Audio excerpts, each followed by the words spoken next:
This is Stephen, and this quantitative comparison tests your knowledge of systems of equations, how to substitute or eliminate those equations. But first you have to interpret those equations from the word problem.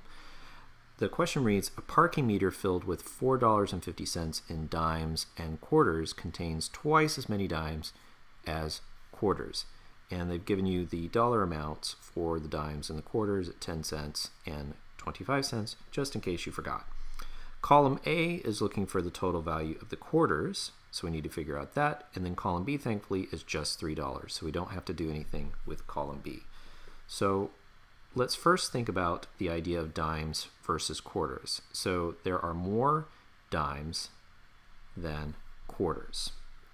So because of that fact, you can kind of look at Q as the baseline or the smaller variable, and we can put dimes in terms of Q by saying D is equal to 2Q.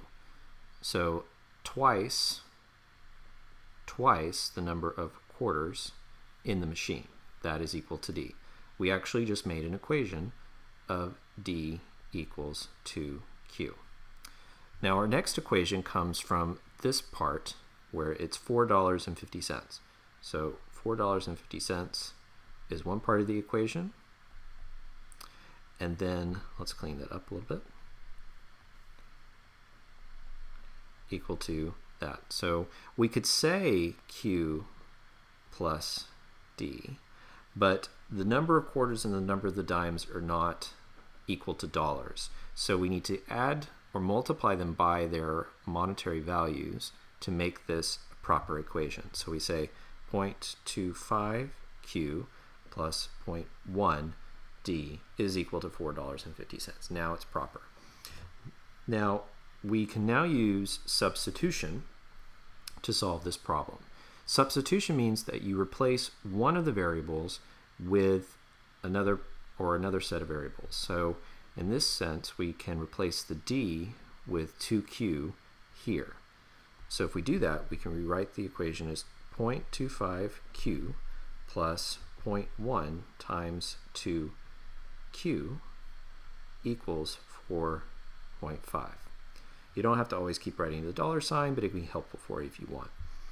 Now multiply the 0.1 to the 2, and that gives us 0.2Q.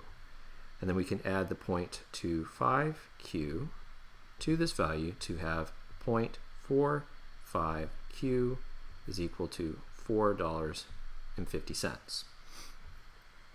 So just to clean this up a little bit,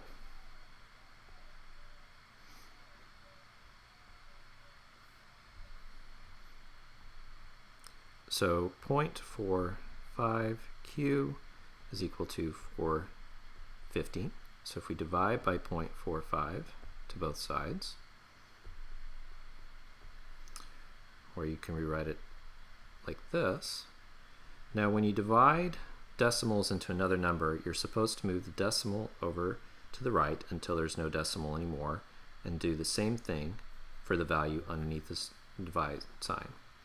So 45 will go into 45 one time, and then we have another 0 here. So this means that there are 10 quarters in this machine, or converting that to the money or to the monetary value, that is $2.50, or 10 times 0.25.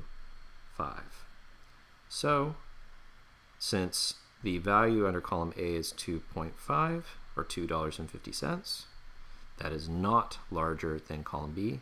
Column B is our greater value.